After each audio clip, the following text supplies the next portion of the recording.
Welcome to legend TV. నేను మీ అన్నల. ఏదైతే మనం అయితే ప్రజా దర్బార్లోనే ప్రజల యొక్క అర్జీలు తీసుకునే సేకరణ ప్రక్రియ అయితే సాగుతూనే ఉంది.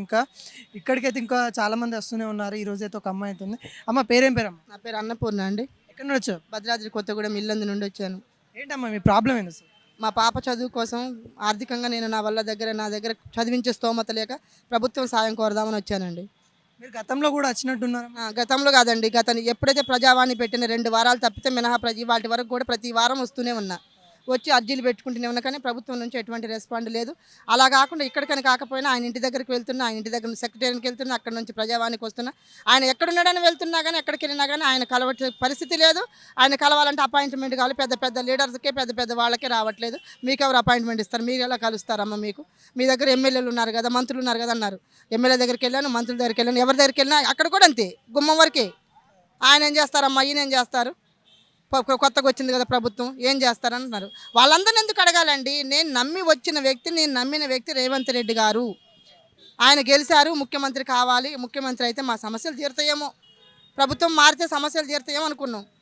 ఇప్పుడు గెలిచారు, కానీ మా సమస్యలు మాత్రం ఎక్కడ వేసినా అక్కడే ఉన్నాయి. నేను ఒక ఆడపిల్ల చదువు కోసం, నా ఆర్థిక పరిస్థితి బాగాలేదండి, చదివించుకోలేకపోతున్నాను, నా కుటుంబాన్ని ఆదుకోండి అని చెప్పేసి ఎన్నిసార్లు అర్జీలు పెట్టుకుని ఆ ఏ చెత్తపుట్లోకి వెళ్ళినా కూడా నాకు అర్థం కావట్లేదు.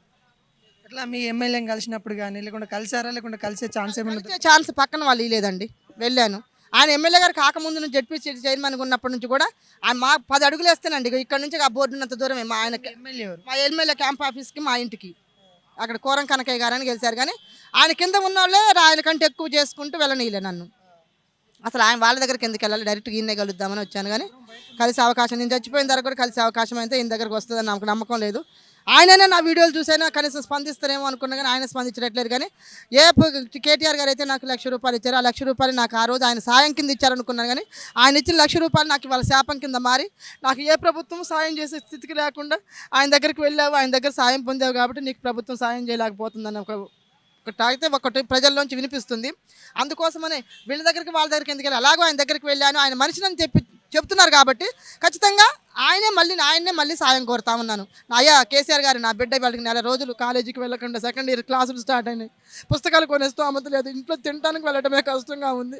అందుకోసం ఈ వీడియో చూసాకైనా మీరైనా స్పందించి, ప్రభుత్వంతో నాకు సంబంధం లేదు, వాళ్ళు చేసిన ఒకటి చేయకపోయిన ఒకటి, నా కుటుంబాన్ని, నా పాప చదువుకి సహాయపడతారని మిమ్మల్ని కోరుతా ఉన్నాను.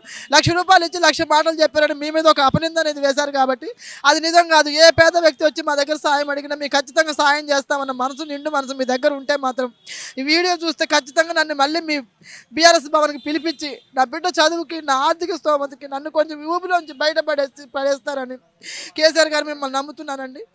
నేను పార్టీ మనిషిని కాదు, కానీ నాకు సాయం చేసిన వాళ్ళు ఖచ్చితంగా నాకు దేవుళ్ళు కాబట్టి నేను మళ్ళీ మిమ్మల్ని కోరుతా ఉన్నాను. ఖచ్చితంగా నాకు మీరు సాయం చేస్తారని నమ్ముతుండే. ఒకసారి చేశారు, ఆ సాయమే నాకు శాపమైంది అనుకుంటున్నా. కానీ అది శాపం కాదమ్మా, నీకు అది వరం అని చెప్పేసి మళ్ళీ నన్ను పిలిపించి, మీరు ఎలాగో బీఆర్ఎస్ మనిషి, నన్ను పేరు పొందాను కాబట్టి ఖచ్చితంగా మీరు మళ్ళీ సాయం చేసి నా కుటుంబాన్ని ఆదుకుంటారని చెప్పని కోరుతా ఉన్నానండి. నమస్తే. మరి మీరు నిజంగానే బీఆర్ఎస్ మనిషి అనుకోవచ్చు? లేదండి, ఆయన ₹1,00,000 సాయం చేసిన వాళ్ళు చెప్పను.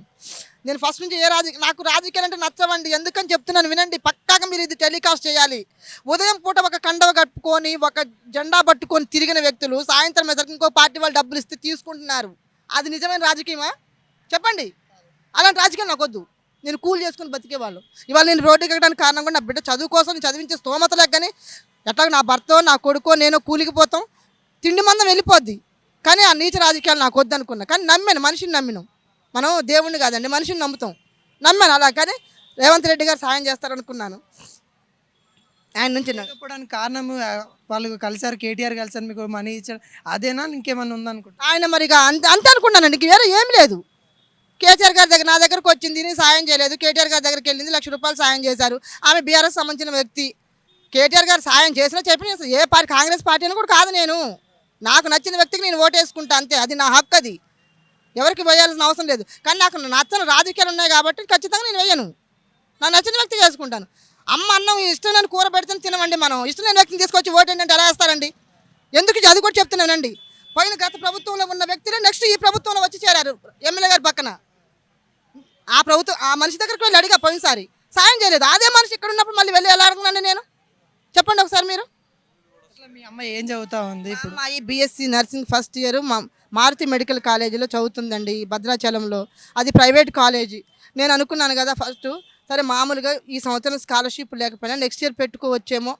స్కాలర్షిప్ వచ్చుంటే నాకు ఈ అవకాశం అసలు నేను ఇంత బాధపడాల్సిన అవసరం లేదు. కానీ మేనేజ్మెంట్ కోటా ద్వారా కంటే ఖచ్చితంగా 4 సంవత్సరాలు కూడా మేనేజ్మెంట్ కోటా ద్వారా చదివించుకోవాలట. సరే నాకు పెట్టుకునే అవకాశం ఉందా, మీది మున్నూరు క్యాప్ క్యాస్ట్ అమ్మ, మీకు లేదు పెట్టుకునే అవకాశం, ఎస్టీకి ఎస్సీకి ఉంది కానీ స్కాలర్షిప్కి చేసుకోవడానికి మీకు లేదమ్మా అన్నారు. అందువల్ల సంవత్సరానికి 1,35,000 50,000 చిల్లర అవుతుందండి. నేను భరించలేకపోతున్నాను. మేము చేసుకోవటమే కష్టం. మా వారికి యాక్సిడెంట్ అయింది అప్పుడు, మా మరిది గారు చనిపోవడం వల్ల ఆయన మైండ్ డిప్రెషన్లోకి వెళ్ళిపోయి ఆయన పనికి వెళ్తాడు.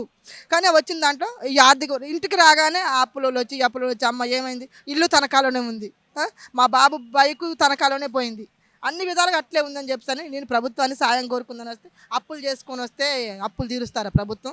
అప్పులు తీర్చమని అడగట్లే. కొంచెం ఊబిలో ఉన్న వ్యక్తిని కొంచెం పైకి లేపితే చాలు.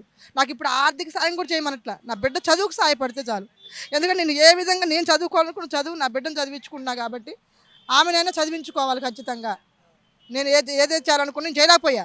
ఖచ్చితంగా 10 మంది రోగులకు నా బిడ్డ సాయపడాలని. ఇక్కడే కాదండి, చంద్రబాబు నాయుడు గారి ఇంటికాడ కూడా వెళ్ళాం. మన టీడీపీ కాదు కదా, ఆయన మన రాష్ట్రమే కాదు కదా.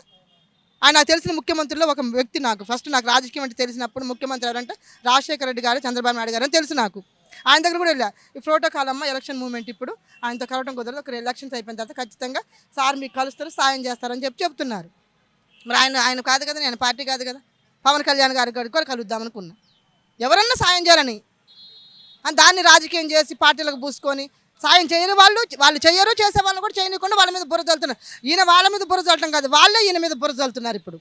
అందుకని మళ్ళీ అదే కేసీఆర్ గారిని మళ్ళీ అడుగుతున్నాను నేను, సార్ 1,00,000 రూపాయలు ఇచ్చి ఆ రోజు సాయం చేసి నాకు అండగా బ్రతకాలో చచ్చిపోవాలో మీ దగ్గర నుంచి పోయిన తర్వాత నాకు బతుకో సావో తెలియని పరిస్థితిలో బతుకమ్మ అని చేసిన సాయం చేశారు కాబట్టి అదే మళ్ళీ మిమ్మల్ని కోరుతా ఉన్నాను నేను. ఖచ్చితంగా మీరు నన్ను, నా కుటుంబాన్ని ఆదుకొని నా బిడ్డకు చదువుకు సాయపడతారని మళ్ళీ మీరు నాకు సాయం చేస్తారని చెప్పి కోరుతా ఉన్నాను.